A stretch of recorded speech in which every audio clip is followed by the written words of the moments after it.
જય શ્રી કૃષ્ણ. શિવાંગીના સર્વ વૈષ્ણવોને ભગવત સ્મરણ. વૈષ્ણવો, આજે પણ એક નવી વાર્તા, નવી લીલા આપની સમક્ષ લઈને પધાર્યા છીએ. તો અવશ્ય આજે પણ વિડીયોને અંત સુધી નિહાળજો, જેથી ખ્યાલ આવે કે શ્રીનાથજીના મંદિરના દ્વાર છે એ 3 વખત શંખનાદ થયા પછી થોડી વાર પછી કેમ મંદિરના દ્વાર છે ખુલે છે દર્શનાર્થે. તો વૈષ્ણવો, સુંદર મજાનો વાર્તા પ્રસંગ છે.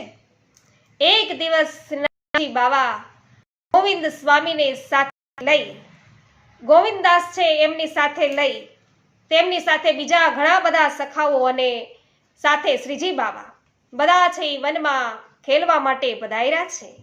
તેઓ શ્યામ ઢાક પર ખેલ છે એ ખેલી રહ્યા છે. અને એવામાં થોડીક વારમાં તો પ્રભુ છે એ ખાખરાના ઝાડ પર ચડી ગયા છે.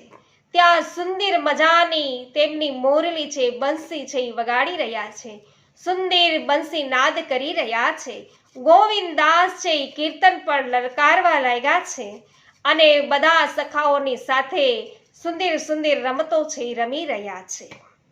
અને એટલા જ માં તો થોડીક વારમાં તો ગુસાઈજી છે એ સ્નાન કરી અને ઉત્થાપન કરાવવા અર્થે મંદિરમાં પધારે છે.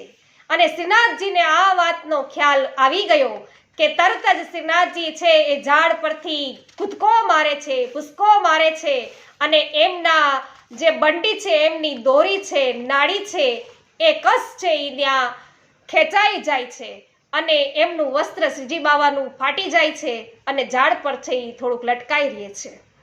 અને શ્રીજી બાવા દોડતા દોડતા કહે છે કે હું તો મંદિરમાં જાઉં છું, ગોવિંદાસ તમે પણ પધારો, કેમ કે ગુસાઈજી છે એ મંદિરમાં પધારી રહ્યા છે. અને આ ગોવિંદાસે જોયું કે કૂદકો મારવાથી શ્રીનાથજી છે એના બંડીની કસ છે એ તૂટી ગઈ, ભરાઈ ત્યાં ઝાડવામાં અને એનું વસ્ત્ર છે એ ત્યાં ટીંગાઈ રહ્યું છે. અને ગોવિંદાસ પણ પછી ત્યાં મંદિરમાં પધારે છે. અને જેવા શ્રીનાથજી મંદિરમાં પધાર્યા કે ગુસાઈજીએ પણ છે એ ત્યાં ઉત્તાપન અર્થે પધાર્યા છે. તેઓ જારી જલ છે એ ભરવા લાગ્યા છે અને ભરતા ભરતા કુંજો ભરાયો અને એમની નજર છે એ શ્રીનાથજી તરફ થઈ કે તરત જ એમને શ્રીનાથજીના ફાટેલા વસ્ત્ર છે એ જોવા મળ્યા.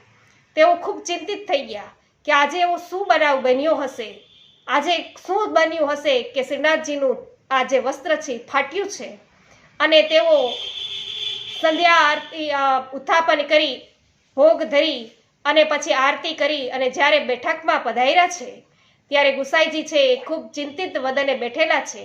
અને તેઓ ગોવિંદાસને પૂછે છે કે ગોવિંદાસ, આજે શું બન્યું હશે, હું તો ખૂબ ચિંતિત છું, કંઈક એવો બનાવ બન્યો હોવો જોઈએ કે શ્રીનાથજીનું વસ્ત્ર છે એ ફાટ્યું છે.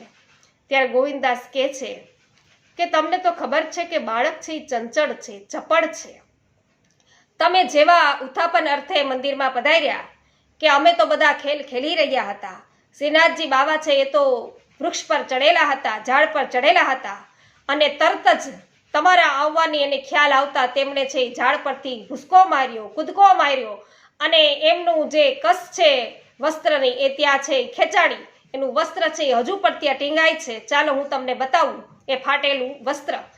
એટલે પ્રભુને થયું, શ્રી ગુસાઈજીને, કે આ તો બાળક છે અને એ તુરત જ આવી રીતે ચપળ હોવાથી કૂદકો મારીને આવ્યા. તો હવેથી આપણે ખરેખર જ્યારે મંદિરની અંદર પધારીએ ત્યારે એવો નવો નિયમ છે એ ત્યારથી ગુસાઈજી છે એ બહાર પાડે છે, નવો નિયમ છે એ ઘડે છે કે હવે જ્યારે પણ મંદિરમાં જઈએ એ પહેલાં પ્રભુને સાવધાન થવા અર્થે સમય આપવો જોઈએ. અને એટલા માટે 3 વખત હવે જ્યારે પણ દર્શન કરવા માટે અને જ્યારે પણ પ્રભુના સેવા અર્થે મંદિરમાં પધારીએ ત્યારેથી હવેથી કે 3 વખત શંખનાદ કરવો અને થોડીક વાર રહી અને પછી મંદિરના દ્વાર ખોલવા.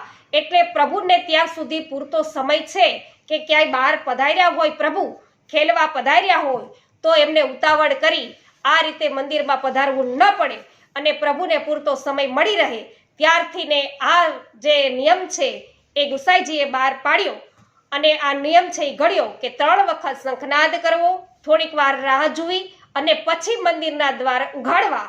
આમ આ નિયમ હજુ પણ અત્યાર સુધી અવિરતપણે ચાલી રહ્યો છે.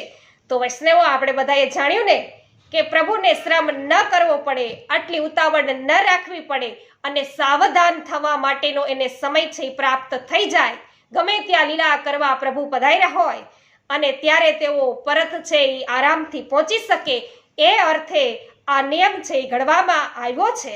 બોલો શ્રી ગોવર્ધન નાથ કી જય, ગુસાઈજી પરમ દયાલ કી જય.